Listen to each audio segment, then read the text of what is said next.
శ్రీ గురుభ్యో నమః. శ్రీ మహాగణపతే నమః. శని వక్రత్వం జరగబోతుందన్నమాట. శని వక్రత్వం అంటే అసలు ఏంటి అంటే, జ్యోతిష్య రీత్యా గోచార రీత్యా శని వక్రత్వ ఫలం అనేది ఎప్పుడు యోగిస్తుంది, అసలు వక్రత్వాన్ని ఎప్పుడు కన్సిడర్ చేయాలి అంటే, శని కానీ ఏదైనా ఒక ప్లానెట్ కానీ ఏదైనా ఒక గ్రహం కానీ వక్రించినప్పుడు తన అంతకుముందు ఉన్నటువంటి రాశికి తిరిగి మళ్ళీ వెనక్కి వచ్చినప్పుడు పూర్వ రాశి యొక్క ఫలితాన్ని మళ్ళీ తిరిగిస్తుందని చెప్పేసి శాస్త్రంలో చెప్పబడింది అన్నమాట. అంటే పోగొట్టుకున్నటువంటివి కానీ లేకుండా ఉంటే అంతకుముందు మంచిగా జరిగి ఇప్పుడు సరిగా జరగినటువంటి స్థితిలో కానీ మార్పు చేర్పులు జరుగుతున్నప్పుడు వక్రత్వం జరిగినప్పుడు అంతకుముందు ఉన్నటువంటి ఫలితాన్ని మళ్ళీ తిరిగి పొందడం అనేది వక్రత్వంలో జరుగుతూ ఉంటుంది అన్నమాట. ఇప్పుడు శని వక్రత్వం అనేది దాని గురించి చెప్పబోతున్నాం. అంటే శని అత్యంత శక్తివంతమైనటువంటి గ్రహం. శని కొన్ని స్థానాల్లో యోగకారకమైనటువంటి ఫలితాలు కూడా ఇస్తాడు. అదేవిధంగా శని సరైనటువంటి స్థితిలో లేనప్పుడు ఒక నిరాశాజనకమైనటువంటి ఫలితాలు కూడా ఇవ్వడం జరుగుతుంది అన్నమాట. కాబట్టి శని యొక్క గోచారంలో వచ్చేటప్పటికి శని, గురువు, రాహు, కేతువులు వీరి యొక్క స్థితిగతులు మార్పు అనేది చాలా ప్రభావితం చూపిస్తూ ఉంటుంది అన్నమాట.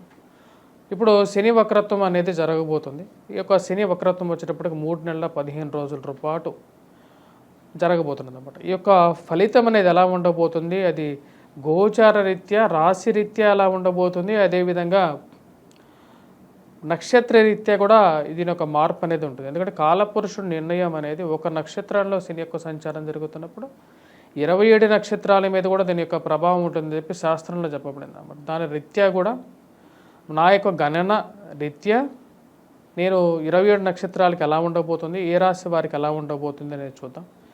ఇది 325 డిగ్రీల దగ్గర ఇది ఒక వక్రత్వం అనేది మొదలవబోతున్నది. ఈ యొక్క వక్రత్వం అనేది పూర్వభాద్ర నక్షత్రంలో స్టార్ట్ అవుతున్నది అన్నమాట. పూర్వభాద్ర నక్షత్రం నుంచి జూన్ 5వ తారీఖు వచ్చేటప్పటికి శతభిష నక్షత్రంలోకి అంటే రివర్స్ డైరెక్షన్లోకి వస్తుంది అన్నమాట.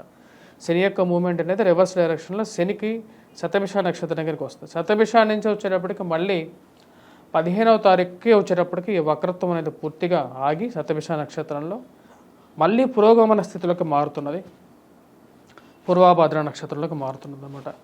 ఇప్పుడు ఈ యొక్క వక్రత్వ ఫలం అనేది ఈ యొక్క జరగబోతున్నటువంటి యొక్క శని గమనం అనేది 12 రాశుల వారికి గోచర రీత్యా చంద్రమానాన్ని అనుసరించి ఎలా ఉండబోతుంది అనేది చూద్దాం. మిథున రాశి వారికి వచ్చేటప్పటికి ఆరుద్ర, మృగశిర, పునర్వసు నక్షత్ర జాతకులు ఎవరైతే ఉన్నారో వారి మీద దీని యొక్క ప్రభావం అనేది ఎలా ఉండబోతుంది అనేది కూడా చూద్దాం. ముఖ్యంగా వచ్చేటప్పటికి మనం గమనించినట్లయితే ఈ రాశి వారికి వచ్చేటప్పటికి భాగ్యస్థానాల్లో శని సంచారం జరుగుతుంది.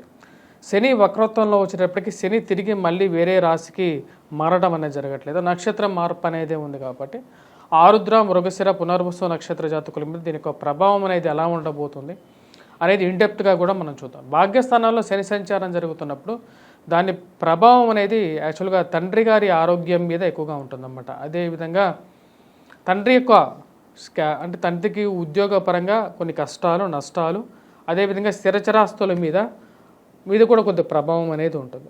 రావాల్సినటువంటి భాగ్యాన్ని అంటే భాగ్యస్థానం వచ్చేటప్పటికి 9th పొజిషన్ అన్నమాట. 9th స్థానం మీద ఎప్పుడైతే శని సంచారం జరుగుతుంటుందో లక్ ఫ్యాక్టరీ మీద ఎఫెక్ట్ అనేది ఎక్కువగా ఉంటుందన్నమాట. అదేవిధంగా ఈ యొక్క రాశివాన్ని కూడా మనం గమనించినట్లయితే గత సంవత్సరంలో గురువు లాభస్థానంలో ఉన్నప్పుడు వీరికి అనుకూలంగా ఉంది. ఇప్పుడు గ్రహస్థితి వచ్చేటప్పటికి గురువు మే 1వ తారీఖు నుంచి 12 ఇంట్లకి 1000 స్థానంలోకి జరిగాడు. అదేవిధంగా భాగ్యస్థానాల్లోకి వచ్చేటప్పటికి శని సంచారం జరుగుతుంది. మార్చి 30వ తారీఖు వరకు కూడా, మార్చిలో కూడా వచ్చేటప్పటికి 2025 వరకు కూడా వచ్చేటప్పటికి శని భాగ్యస్థానాల్లోనే సంచారం జరుగుతుంది. శని భాగ్యస్థానాల్లో జరుగుతున్నప్పుడు ఎటువంటి పరిస్థితి ఏర్పడుతూ ఉంటుంది అంటే వచ్చేటప్పటికి కొన్ని ఇష్టం లేనటువంటి పనులు కూడా చేయాల్సినటువంటి పరిస్థితి అనేది ఉంటుంది. తండ్రి తరపు బంధువులతో మరియు తండ్రి తరపు ఆస్తి సంబంధితమైన విషయాల్లో కూడా కొన్ని కష్ట నష్టాలు అనేవి ఎదురవుతూ ఉంటాయి. మరి చేసినటువంటి ఫలితం ఏదైతే ఉంటుందో అంటే చేసినటువంటి వర్క్ ఏదైతే ఉంటుందో ఆ వర్క్లో వచ్చేటప్పటికి ఫుల్ పాజిటివ్ రిజల్ట్స్ మనం ఎక్స్పెక్ట్ చేస్తాం. అవి రానటువంటి పరిస్థితి. ఎందుకంటే ఈ రాశి వారు గమనించినట్లయితే గురువు యొక్క బలం అనేది 1000 స్థానాల్లోకి వచ్చింది, కొంచెం తగ్గింది. అదేవిధంగా రాజ్యస్థానంలో రాహు బలంగా ఉన్నాడు. ఇక్కడ మనం చూసినట్లయితే కేతు వచ్చేటప్పటికి 4th పొజిషన్లో ఉన్నాడు అనమాట. ముఖ్యంగా ఈ రాశి వారికి సెల్ఫ్ డ్రైవింగ్లో తగు జాగ్రత్తలు తీసుకోవాల్సినటువంటి ముఖ్యమైనటువంటి సూచన. అదేవిధంగా శని యొక్క దృష్టి మనం గమనించినట్లయితే శని భాగ్యస్థానంలో ఉన్నప్పుడు తన యొక్క దృష్టి వచ్చేటప్పటికి లాభస్థానం మీద ఉందన్నమాట. అంటే లాభస్థానం మీద శని యొక్క త్రిపాద దృష్టి ఉంది. అప్పుడు శని యొక్క త్రిపాద దృష్టి 3వ ఇంటిని అదేవిధంగా రాజ్యస్థానాన్ని కూడా గమనిస్తూ ఉంటాడు. 10th హౌస్ని కూడా చూస్తాడనమాట. అంటే ఈ రాశి వారికి వచ్చేటప్పటికి అది 6th హౌస్ అవుతుంది. దాని రీత్యా వచ్చేటప్పటికి వీరికి ముఖ్యంగా మనం గమనించినట్లయితే సంతాన సంబంధితమైన విషయాల్లోనూ అదేవిధంగా ఫ్రెండ్స్ అండ్ రిలేటివ్స్ దూరం అవ్వటము, ఎంతో బాగా కావాల్సినటువంటి వారి నుంచి ఏదో విధంగా వారి యొక్క దూరంగా జరగటం, అంటే మీరు చేస్తున్నటువంటి విషయాల్లో వారికి మీకు ఒక అండర్స్టాండింగ్ లేకపోవటము, మీరు చేసినటువంటి కృషికి గుర్తింపు దొరకకపోవటము, ఇవన్నీ కొంచెం నెగిటివ్గా జరుగుతుంది. కాబట్టి కొంచెం జాగ్రత్తగా ఉండాలి ఈ యొక్క రాశివారు. ఎందుకంటే ఇక్కడ మనం గమనించినట్లయితే మృగశిర నక్షత్ర జాతకులు, ఆరుద్ర నక్షత్ర జాతకులు, పునర్వసు నక్షత్ర జాతకులు వీరందరికీ వచ్చేటప్పటికి ఎడమి కాలు మీద శని యొక్క దృష్టి ఉందన్నమాట. అంటే 27 నక్షత్రాల ఒక అవయవంగా మనం చూసుకున్నట్లయితే ఎడమ కాలు మీద శని యొక్క సంచారం జరుగుతున్నప్పుడు నష్టకారకంగా ఉంటుందన్నమాట. నష్టకారకంగా ఉంటుంది. ధన నష్టము, వ్యాపార నష్టము, రావలసినటువంటి విషయాల్లో కొంచెం ప్రభావితం చూపించే విధంగా ఉంది. కాబట్టి ఈ విషయాల్లో కొంచెం జాగ్రత్తగా ఉండండి. సంతాన సంబంధితమైన విషయాల్లో స్త్రీలకి కొద్దిగా ఎక్కువ టైం పట్టే విధంగా ఉంటుంది ముఖ్యంగా. ఎందుకంటే స్త్రీలు వచ్చేటప్పటికి భాగ్యస్థానం అనేది చాలా ఇంపార్టెంట్ ఫ్యాక్టర్ అన్నమాట. సంతాన భాగ్యము, అదేవిధంగా ఇంకో భాగ్యం వచ్చేటప్పటికి స్త్రీలకి ముఖ్యమైనది వచ్చేటప్పటికి మాంగళ్య భాగ్యం అంటారు అన్నమాట. మాంగళ్య భాగ్యం అనేది స్త్రీకి భాగ్యస్థానం అన్నమాట. ఈ యొక్క భాగ్యస్థానాల్లో శనిగ్రహ సంచారం జరుగుతున్నప్పుడు దాని యొక్క ప్రభావం అనేది వీరుంటుంది. కాకపోతే వీరికి ఖర్చు కూడా కొంచెం ఎక్కువగా ఉంటుంది. కాబట్టి ఈ యొక్క రాశి వారు తగు జాగ్రత్తలు తీసుకోండి. ముఖ్యంగా వచ్చినప్పటికీ వీరు ఇన్వెస్ట్మెంట్స్లో, పెద్ద పెద్ద ఇన్వెస్ట్మెంట్స్లో, వ్యాపార ప్రయత్నాల్లో కానీ, వ్యాపార విషయంలో కానీ, ఇన్వెస్ట్మెంట్స్ విషయంలో తగు జాగ్రత్తలు తీసుకోండి. భారీ ఇన్వెస్ట్మెంట్స్ పెట్టేటప్పుడు 1-2 సార్లు మీ యొక్క స్వజాతకాన్ని కూడా పరిశీలించుకున్న తర్వాతే ముందుగానే వెళ్ళవలసిన ముఖ్యమైనటువంటి సూచన. రాశి వారికి వచ్చినప్పటికీ భాగ్యస్థానంలో శని సంచారం అనేది అనుకూలంగా లేదు. సెల్ఫ్ డ్రైవింగ్లో కూడా కొద్దిగా జాగ్రత్తగా ఉండాలి. ఎందుకంటే కేతు చతుర్థంలో సంచారం చేస్తున్నప్పుడు సెల్ఫ్ డ్రైవింగ్లో కొద్ది ఇంపాక్ట్ అనేది ఎక్కువగా ఉంటుంది అన్నమాట. సో ఆ యొక్క విషయంలో ఈ యొక్క రాశి వారు వచ్చేటప్పటికి జాగ్రత్తగా ఉండండి. తల్లిగారి ఆరోగ్య సంబంధితమైన విషయాల్లో, గృహవాహన కొనుగోలు సంబంధితమైన విషయాలు కూడా కేతు చతుర్థంలో ఉన్నప్పుడు ప్రభావం అనేది ఉంటుంది.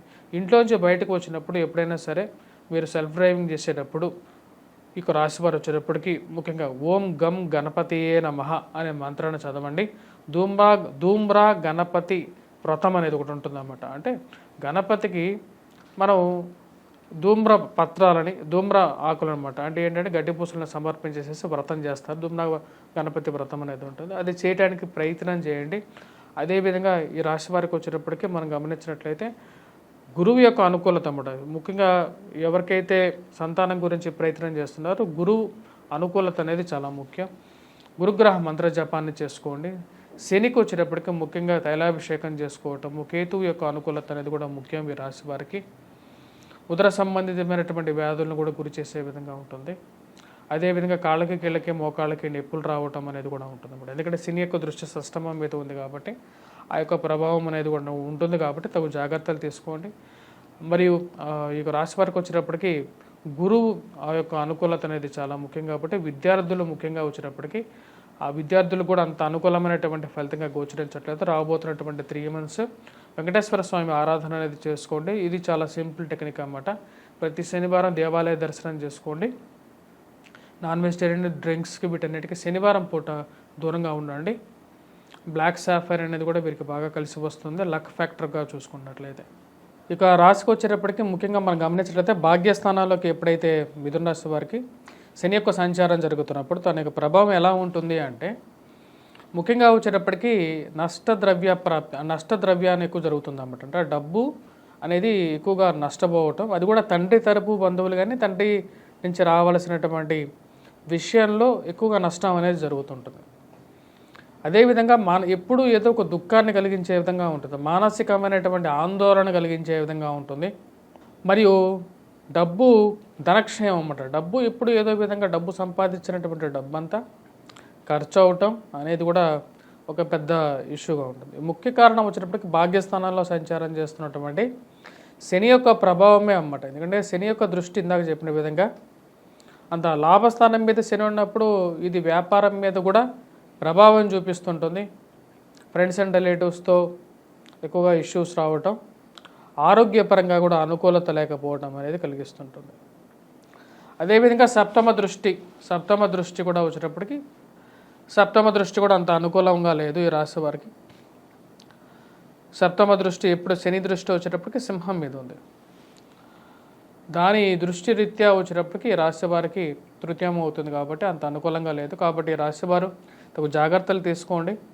చెప్పినటువంటి పరిహారాలు ఏవైతే ఉన్నాయో తండ్రి తరపు ఆస్తి విషయాల్లో కానీ కొన్ని విషయాలు బిజినెస్ ముఖ్యంగా చేయాలంటే ఇక్కడ స్టాక్ మార్కెట్లో కానీ స్పెక్యులేషన్స్లో కానీ ఇన్వెస్ట్మెంట్స్ కానీ వేరే వాళ్ళకి డబ్బులు ఇచ్చేటప్పుడు కానీ ఇచ్చినప్పుడు 1-2 సార్లు ఆలోచించుకోండి మీరు. ఎందుకంటే ఈ యొక్క స్పెక్యులేషన్స్లో వీరికి బాగా కలిసి వచ్చే విధంగా లేదు ఈ సంవత్సరం ఈ రాశి వారికి.